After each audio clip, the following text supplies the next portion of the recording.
Speaking Moistly. moistly, keep Keep 2 meters 2 meters apart. apart. Speaking Speaking moistly. moistly. Oh, Hello, everybody. Welcome to Speaking Moistly. And with me, as usual, on a Tuesday, Sir Greg. How are you today?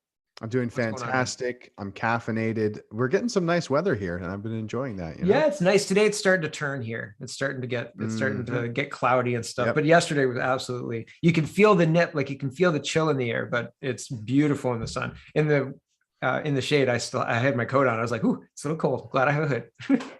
Yeah. Yeah. um, Yeah. so we didn't get together last week. There's been a whole bunch of stuff that's happened in the interim. Lots of kind of big news, little news. They're Mhm. locking Sudbury down again regionally. Where do you think all of this is going? Do you think that we're just on the cusp of a kumbaya moment and them saying, you know what? We don't need testing anymore. Welcome back to regular normal life. Do you want to go see a Christmas parade or something like that? I don't think any of that's happening. I just want to, Yeah. prime that. Yeah. But like that kind of is what they're almost trying to sell with their we're reopening the bars and stuff. And then in January, we're supposed to be starting to repeal the vax passports. And then March, we're Well, supposed to repeal the mask mandate. I think you really got to look at the trends that happened last year and then apply them to this year. And essentially, the lockdowns came into effect, if I'm not mistaken, end of November into December, like right around kind of like leading up to Christmas time. Totally killed everyone's spirits. Totally killed small businesses' chances of doing well in the Mhm. holiday season. And I think that's kind of what's being geared up to happen again. What we're at the end of right now is this kind of honeymoon sort of hope. Things are going to go away soon. Things are going to go away soon. And then just as we're getting back into parliament, just as we're getting into flu season, it's going to be fear, death, unvaccinated. These are the people who are responsible. Why haven't they got jabbed yet? Oh my God, this is a tragedy. And they are causing all of this chaos. And they are the ones that are locking you down. And until they comply, they are, something must be done about them. I think that's about to break in coming into the next few weeks. I Yeah, hope I can see not.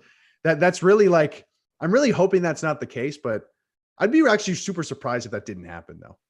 Well, Trudeau's already started on that rhetoric today. He started talking about it was yesterday, I guess it was yesterday that I grabbed this for my show, but I played it today. Mm-hmm. And he was talking about how conservatives are saying that they deserve special treatment to not be vaccinated. And Yep.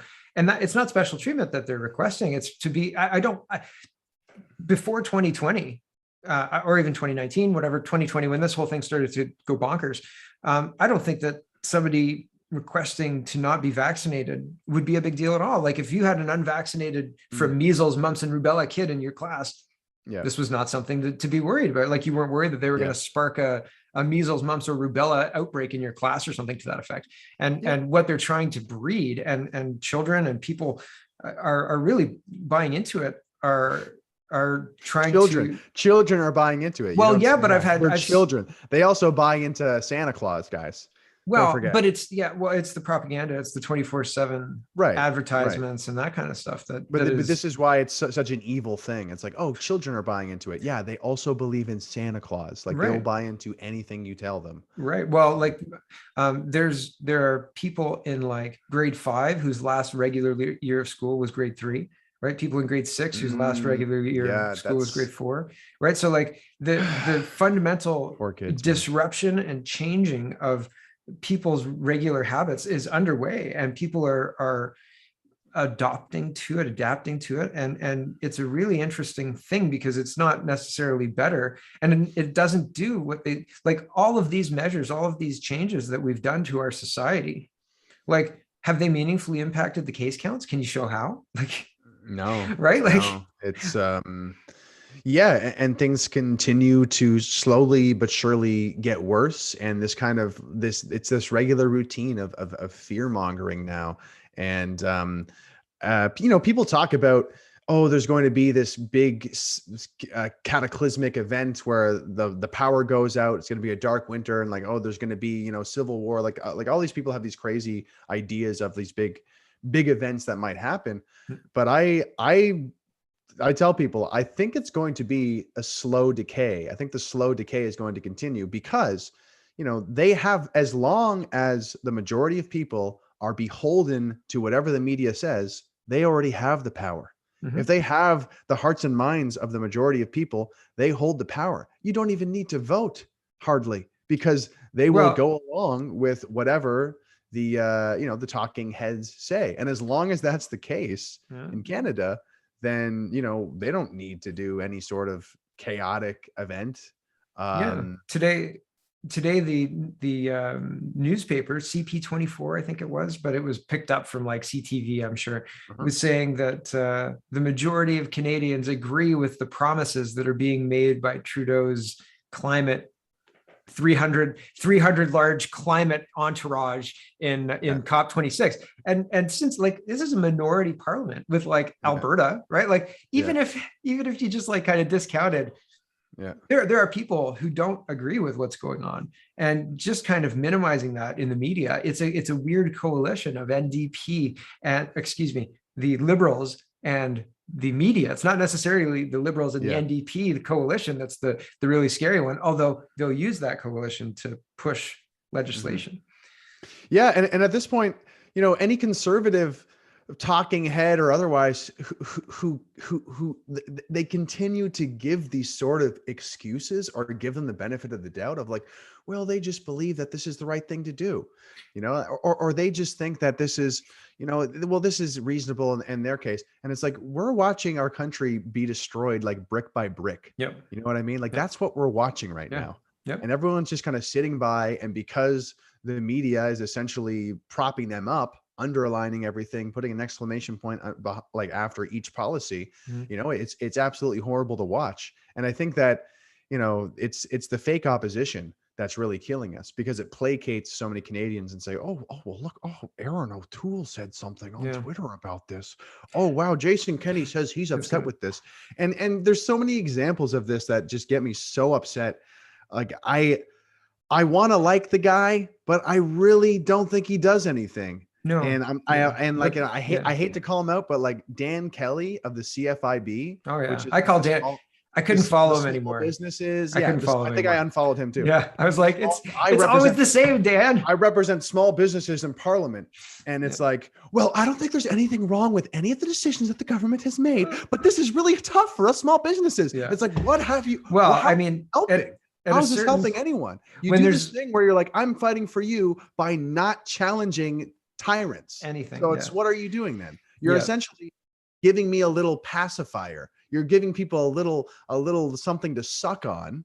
Well, you don't do anything, A little bit of controlled opposition, maybe, but at the same time, like a little bit. he was saying, well, but he was saying that legislation rarely works because, or excuse me, fighting the legislation in court, and like this is, he responded to me. So I mean, yeah, I bust his chops on Twitter all the time, but like people are people, and I get it sometimes as well, that like they're He a is in push a and tough pull. situation, to be fair. Like, So he was you have to saying, keep the government happy. You have to try and do he something was for the saying, public. right, he's a liaison, and he has to push, for like to be heard as much as he can, but legislation, Right. or fighting the legislation in court, has been proven to be like ineffective.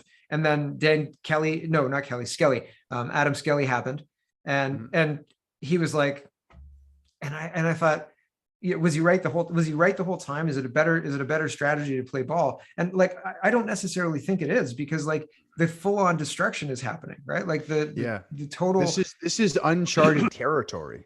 it doesn't, Like, it you can't, it doesn't suffice to take these laws on face value. It doesn't suffice to take these politicians at what they say. well, Like, we're we've kind of had past that to say, judges.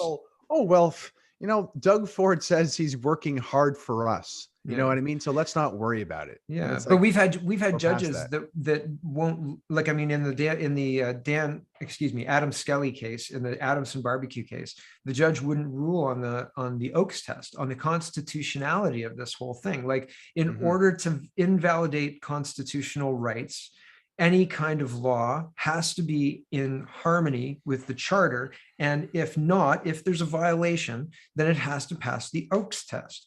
And the Oakes test is proportionality, and limited impact and all sorts of, like, this would not pass the Oakes test. So says a lot of legal scholars, blah, blah, blah. But Right. every time it gets to a judge, the judge says, we're not talking about that. There's an emergency. And so we can't talk about that. And so that's chilling. It has a chilling effect because it doesn't feel like we'll get justice, because it doesn't feel like we'll get redress for the violated basic rights, right? Because if there is a reason for those rights to be violated, then it is incumbent on the government for them to prove it with the data that they're moving it with. But like, we can see a lot of data, and a lot of the data flies in the face of well, I mean, we've seen stuff that was 100% conspiracy theory in January 2021, and then by June 2021, it's sound policy, right? And it's like, well, hold on a second, right? Like, how many of those things are there, right? I like, and so there's all sorts of very concerning, like, all of that, right? Like, it's just like, what do you do with all of that? Yeah. And I think the best, like, whenever I'm working in business or with trying to solve any problem, I always start with, has somebody accomplished this before? And how did they accomplish it? And if you look at places in Europe, pretty well, the solution has been peaceful non-compliance between the actual citizens or between the actual small businesses kind of uniting in their own sort of way to say, actually, we're just going to open up and we don't care what your rules are. And there's so many of us that it's like, guess what? They're gonna, so what are you going to do about yeah, it? But what?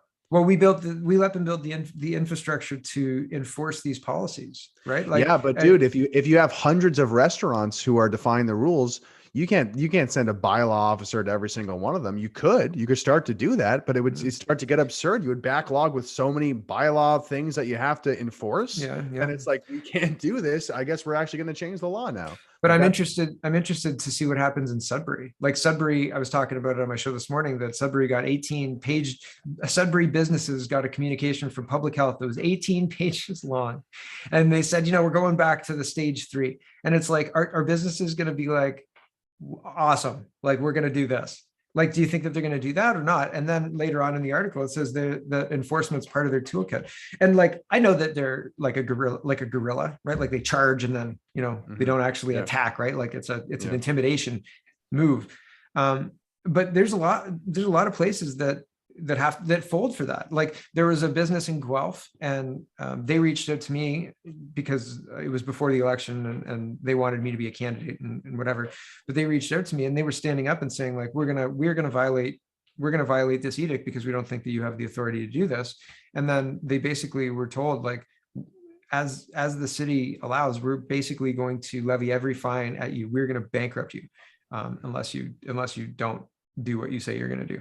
And like, they have that kind of power, right? And so, like, who is getting fined? A business in the city. I don't want to like. Yeah. But you don't have to dox them. So it's like, just one business was doing this. There was a movement, and it was more than one, but it wasn't every business, right? But there was a movement in the, like, say, Stone Road Mall, right? Say, of the stores in Stone Road Mall, there was like a dozen that were saying, like, well, I mean, right? I bet just to play devil's advocate, in the situation we're in, I don't think being cautious and being safe. Oh, we're not. Right. But like, oh, well, I don't want to get fined, so I'm going to try to be cautious. Like, the more that happens, the more ground we continue to lose. And like, it's really easy for me to sit here and say this. I don't have a business. I don't have a brick and mortar shop. I don't have all these expenditures. I don't have my whole livelihood on the line here. Yeah. So it's obviously very easy for me to talk shit. Yeah. I mean, even just the rent, like, like you've got, like, how most stores operate is like, 50% of the daily revenue is taken up in rent and just running costs. It's just hard to watch. Staff. It's just hard to watch because it's like, we're on the playground and I'm a bystander and I'm watching, like, small businesses get bullied. Yeah. But now it's at the point, it's happened so often that the small businesses are like used to it. And they're like, okay, yeah, here's my lunch money. I know how the routine goes. And it's just like, well, the ones that have survived, right? And so, like, how long can they survive with the modified? And by the time they're done, the only ones left are going to be the perfectly compliant little people, give me the government money and I will enforce your rules. Yeah. Yeah. Well, but I mean, it also like it gets to the point where you can't go out to dinner because like say there's a bunch of fathers who've not got the vax for whatever reason. They're, people who are skeptical or who was McLean said They're intelligent. Yeah. it was right. McLean's, excuse me, said it was middle-aged women, 42-year-old women were the most likely to not be vaccinated. I know, I thought like that's wrong, but anyways, whatever. And so of that cohort, right, say they can't go out for dinner. So is the whole family other than that person going out for dinner, or are they just making a different choice, right? So like there's elements at play. This is a nudge, right? It's changing people's behavior because it's been 2 years. It's been so long since going out for food was commonplace and something you just kind of did without thinking, right? And so now vaccine passports, et cetera, make it even less likely that people are going to engage in that behavior. So it's behavior changing, and we're watching our culture unwind, I think. Yeah, and it's simple. Human beings are pretty simple. Like it comes down to like incentives, rewards, punishments. And right now, if you're rewarding people to do less work, you're rewarding people to be compliant, and you're punishing everything else. You're punishing people who are defiant. You're punishing people who think that people should have freedoms, who should have the choice. Everybody who thinks that you should have a choice is being punished right now, and not in a unserious way. Like the punishments are very, very serious. Yeah. Well, and, daily testing. It's like training a dog. Like it's like really that simple. Yes. And what's most alarming about it is how you got to hand it to them. It's so efficient across every single industry, across every single like business. Like they all have the same messaging, which is like, if you don't have this mandate, you're going to run into some issues, bro. Yeah. And then it just kind of goes down the chain, just go down the chain of command. Yep. And, well, I don't want to lose my job. Well, I don't want to lose my position. Well, I don't want to lose I guess we'll just go along with this fucking charade then. Yeah, it's pretty wild, man.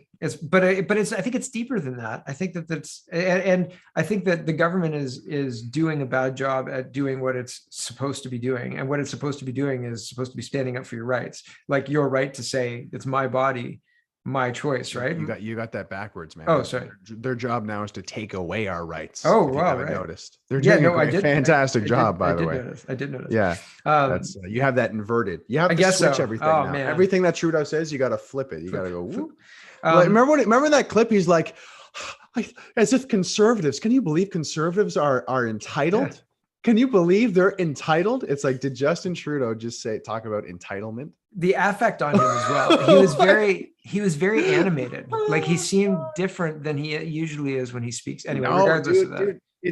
What's scary about watching the Trudeau clips like that, in my opinion, is that it's like he's just a well-oiled puppet at this point. He's one of those. He smelled his own fart, and he's like he's a true believer, buddy. Well, for people that are under the spell, it's like I could see how they would just eat this up. Yeah. Oh yeah. The growly whisper voice. I couldn't. Yeah. It was like that was too much. I was like, no. Okay. One more controversy. They don't believe in science. Isn't it funny how they don't believe in, and you just okay, that conversation's over with. Not going to talk about any of that. Okay, it just works, and we're just taking boosters for the rest of our life. Don't you believe in science? Wow. Yeah. Done. The consensus is very scientific. Spoken. I love how scientific and detailed that was. The consensus. Okay, Do you believe in science or not? It's a yes or no question. Okay, science is that simple. It's yes or no. Yeah. Well, when you're Trudeau, it's that simple. The Randy Hillier announced. Do you know is the name Ontario First? Ontario PPC. I heard this. I heard he ended his speech saying Ontario First, or he's starting a party. Very exciting. Very exciting. Yeah, and so there's controversy that was sparked, but like I don't know that it needs to be focused on really like the controversy. I hope that it gets sorted out. And like you were making fun of me in what controversy? Green room.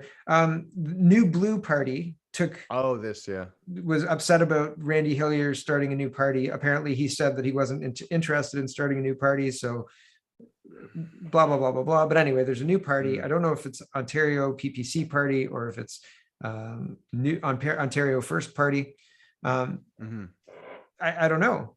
We'll see where it's going, I guess. I hope they do well. You were making fun of me in the green room because you were like, like team wet.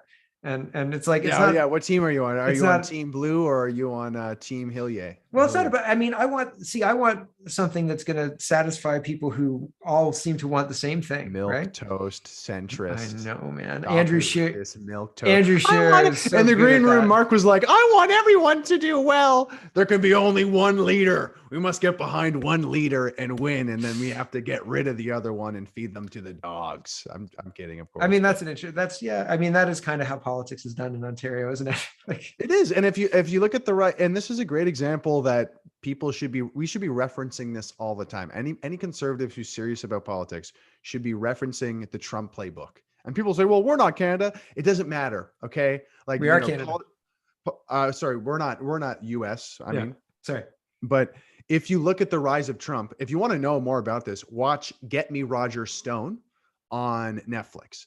And this Roger Stone is kind of like this crazy political analyst, strategist who's always been this provocateur. He was around during the Watergate days. He was like in his late teens during the Watergate thing. And he's always been enmeshed or entrenched in like, weird political scandals and all, the whole show.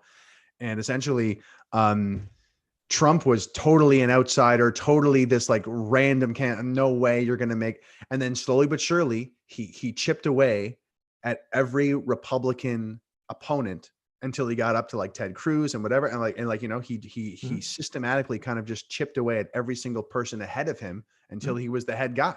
Yeah. Well, as soon as he became the head guy, he never left. Like that was that. Because I remember watching. So much happened leading up to that. It's not like he just showed up and he was great. No. He systematically like like the elevator introduction. Yeah. Can you believe that The Simpsons did that? Like, it's pretty time travel. Makes you think about time travel. And then the Pfizer episode in 2002 or 4, where the Pfizer bot things were like dancing away, and it's like Pfizer, and they've got the shots. The craziest one is when have you seen the Simpsons clip where it's like a round table? Yeah, and it's like a pandemic. Like there's a let's get a new idea, and it's like the summer of the pandemic. And it was the NBC. Yeah, and the NBC, the guy representing NBC had to like open the suitcase, and then he died. Yeah. That's a scary clip because that's just so painfully accurate. It's like, oh my God. Did you watch the 2012 Olympic closing ceremony with the big, dark, eerie statue thing and the hospital bed dance? I remember that. I remember seeing that. Yeah. And you sat there and you thought, what the heck? Well, I don't know what they're going for here. And then also all throughout 2019 in Toronto, I remember this. Mm-hmm. All these Zoom billboards. They're advertising Zoom like everywhere. That's weird. And it was like literally like the year before COVID, like just like Zoom billboards everywhere in Toronto. Like I feel like maybe we live in a video game or something. Like it feels like there's a lot of weird like people are talking about how maybe we've like breached into some other dimension or something like that. This is the fourth wall. Like we live in the world that Friends existed in.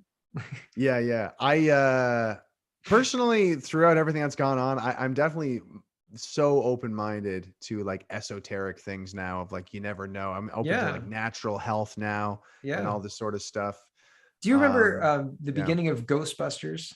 And the part where they're giving electric shock therapy to test the ESP powers, the ability of the subjects to read minds. Do you remember this?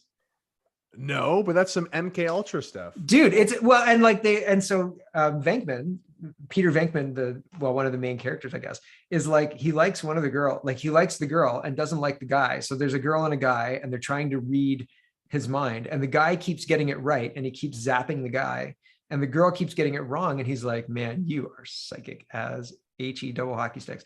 And like the whole thing, I watched that and I was like that's a weird thing to like put in a kid's movie. Yeah, I guess the whole idea is it a kid's movie. I don't know if that's a kid's movie. Ghostbusters 2, my brother and I watched it when it was in the 80s still. We had a VCR in the 80s, and it was like nice. I was not 10 years old yet. And we were definitely watching like Ghostbusters and Ghostbusters 2. And Ghostbusters 2, like I think is even less of a kid's movie because it's about a baby, like like a sacrifice of a baby that ends up being Oh Egon's and yeah. Janine's baby. Right. And Right. like they're Yeah. gonna change it into not Viggo Mortensen, Vigo the Conqueror.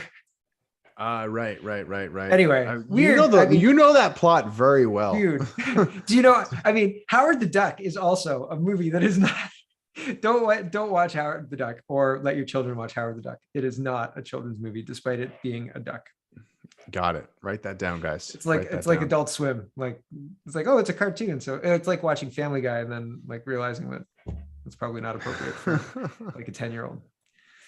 So Back when Family Guy was popular, that was a problem in schools, believe it or not. yeah.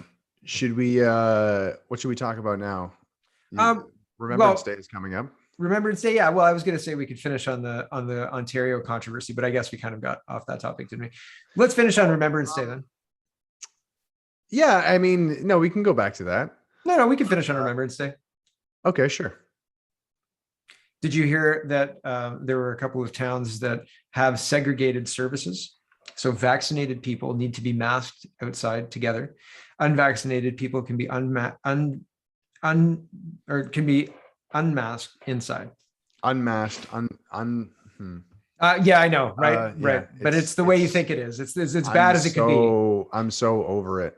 This is Smith Fall. It's so empowering it's empowering, but it's also scary to not wear a mask when you go grocery shopping. You get over that. Yeah, it's like, well, I mean, I don't know, man. I'm in Toronto. It's a little. It's like people are intense here. People are pretty intense. That's true. And they know me at my the energy. I love the energy because I'm always like smiling and everything, and people kind of like look up and like some people like avoid me, but it's also like there's other people who are like, how can he do that? Yeah, you know. Yeah.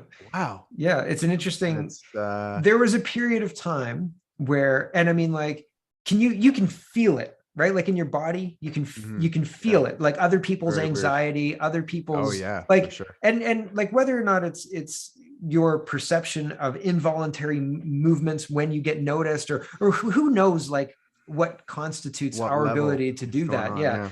I mean, you know, we could hook you up to electrolysis and I could test your mind reading ability. But no, who knows really, like what level we're capable of experiencing. But when you do stuff like that, it's like you can feel it. It's such an interesting thing. When I go to Walmart or wherever I'm going shopping, I have like 6 or 7 places that I go to, and I don't that I haven't stopped going to since the pandemic. So since the pandemic began, and so they know me there, and like if they don't know me, there are staff who do know me, and so they know to play the music over top that says, "Please come back when you can wear a face mask." And I always chuckle. They target you with they have. I think it's a passive way of like trying to. They play that all the time everywhere. No, I know. I'm kidding. It is a passive way. We have an anti-masker on aisle 4. Yeah. Please release the drones. Yep. Pretty soon. Put on the mask, citizen. It's for your health and safety. Pow! Is that a PB gun? Oh my God. The worst part about this is the obvious and really open movement from personal responsibility. You're responsible for your own health to the responsibility to the group is paramount. Like now, the greater good. The greater good. Really creepy. Yeah. And so really like, if I'm responsible for your health and you're not, how does that functionally work? Like, we're going to why are you buying? Then stop buying that ice cream. It's for man. Get that out of there. Look at you. Sorry. Treat your body like a temple. That's right? That's so mean. That's so mean. No, but that's exactly where I was going with it. That's exactly what I think. Like you can't. True. You can't be. I mean, there are people who just aren't accountable for their own health. Like, and that's, I don't think, any way to live either. But you have to be accountable for your own health, and you can't have somebody else take care of it for you, right? Like it's not going to work because they're not going to care nearly as much as you do. And they shouldn't. I don't understand why more people don't see that. They don't see, there's all this like health stuff going on. There's all this like pandemic going on. It's like, do you not see like the really disturbing principles? Is that the right word? Principles or precedent? Precedent, I think, is you're talking. I think precedent. There are all these like precedents. Yeah. are all these precedents are being set that just like really are no good. Like there are Yeah. a lot of really like you don't want to live in a society where this is sort of the way it is. You know, it's Yeah. almost like the lowest common denominator. You Yeah. know, we have to look at, you know, we have to live our lives as if we all have diabetes, we're immunocompromised, and we're over the age of 65. Like Yeah. we all have to live our lives like that, even if you're 6 Yeah. and you're this like blossoming young person. Yeah. It's totally messed up, totally Yeah. messed up. Yeah. Well, And and and imagine, can we just try it for a couple weeks? Can we try it just 2 weeks? Just 2 weeks, guys. 2 weeks Just to 2 weeks. get over this awful. Everybody's allowed to go wherever they want. And then if you're afraid, just stay the fuck home. Yeah. How about that? And there, Can we just try that? It's just 2 weeks. well, Let's and the just try thing it for is, 2 weeks there and are see what happens. places that have tried it, Florida, and like you can name a bunch of places. I could name a bunch of places that have tried it, and it's been just fine. And they're not interested in doing that. Like it seems like we've been usurped by people who want to catastrophize about all the potential harms, but the reality of the situation is very different than the projections or the models that they're using to justify these insane things. I feel bad for, you know, all these people who still get their feed from like the media drip, you know? Like Yeah. they've lied to you time and time again. The projections have been wrong time and time again. Just 2 more weeks to flatten the They curve, baby. mess with you, they gaslight you, and then like after 2 years, they'll come crawling back and be like, "Did you see the cases today? Did you see what they said today?" And it's like, why are you still listening to this person? This Yeah. person treats you like crap. They've lied to you. You know, they want you to hate me. Like, just stop listening to them. Like, look out the window or something. Go for a walk. I don't know. Jeepers creepers. All right. I think we've covered a lot, and yeah, I think we'll wrap it up here. How about last words, and where can they find you? Last words are, I do want to bring up Randy Hillier again. I think that he got kicked out of what's this, Doug Ford's thing, right? Yep. And from what I've heard, he's going like balls to the wall with this campaign, with this new party. And I think that's what we need. I think we need somebody who's going to be fearless. I think we need somebody who's going to be like putting everything out there. And he's talking about adverse events more than any other politician that I've seen in Canada, I think. Yep. So, and rightly so. Regardless if you like him or not, regardless if you think he's going to do well or not, like, you know, we need voices like that. We need people like that in this country. So I'm happy to see him, you know, making as much noise as possible, starting a movement. I think that's good. I think we need, because, you know, there needs to be a kind of warring of ideas and a warring of leaders to have someone come out on top. You know, like we need to kind of like have that sort of, I don't know what the word is. Maybe there's probably a word for it. Well, just to have it out generally and have the strongest voice be the be the representative. Kind of like a butting of heads to see who will come out on top, to kind of like iron sharpens iron type of thing. Forging a strong sword. And we need that in our country. So I'm glad to see it. Healthy competition, whatever you want to call it. You can find me my YouTube, Greg Wycliffe. I'm also on Instagram, Greg Wycliffe. It's with an E on the end, by the way, Mark. Don't forget to change that. He keeps missing the E on the end of my name. It's okay. I know he did. It was a typo, I'm sure. I'm also on Twitter and TikTok at GDUB. Thanks for having me, Mark, as always. Yeah, happy man. As well. Indeed. Yeah, that's just in a few days. I agree with you about Randy Hillier. I think that I hope he gets a good team around him, and I'm sure he's got a good team around him. He's an experienced campaigner. He ran a great campaign with Chelsea. Like Chelsea's federal campaign was helped by Randy Hillier, and she was very effective and had lots of big crowds out. So I think that there's a really, really good starting point to really have a meaningful say. I think that there's not a lot of time to do what is needed to be done. We've got like 7.5 months to election. It's in June, right? Yeah. So January to June, 6 months, December, and the rest in November, right? So 7.5 months. It's not a lot of, it's not a lot of time for raising awareness and stuff. And like, I went through that first PPC campaign. So I know how hopes can be high, but the penetration and the ability for people to hear about things. And I mean, yeah, we live in like a digital age where I can interview today and have it out later this afternoon, and that's wonderful. And we can really disseminate information. But there are other influences that are having an impact on people's ability to disseminate information quickly. There are other influences on pretty much everything. So I'm excited for a new party. I'm excited for Randy Hilliard to be leading it. I think he'd make a good premier. I'm glad that there's a leader who is vocal and out there to rally behind. I know New Blue has been around for a year, but somebody replied to them earlier today, like I haven't seen really much like in the last year. So, I don't know what to do with that. So, man, like I think healthy competition is, like you said, it'll forge a stronger sword, right? Like stronger steel. And something that's really kills us, and it kind of happened with Derek Sloan and Bernier when Derek Sloan kind of first came out with his party. Yep. People were like, oh well, like they're different. They're totally, and it's like they're not really that different. Yeah. Like the main they're broad not, strokes. Yeah, they pretty well have the same policies. Like everything's pretty well the same, and it's pretty well the same. It's gonna be the same thing with Jim and Randy there. So like it really does come down to, I hate to say it, if you want to get like real with politics, policies don't matter. What's the rhetoric? What's the campaign? What's the slogan? Who's the leader? How charismatic is he? Is he funny?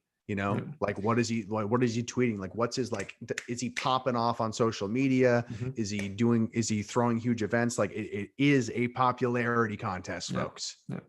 Doug Ford came in with no time, right? But he had the party behind him. So and Kathleen Wynne.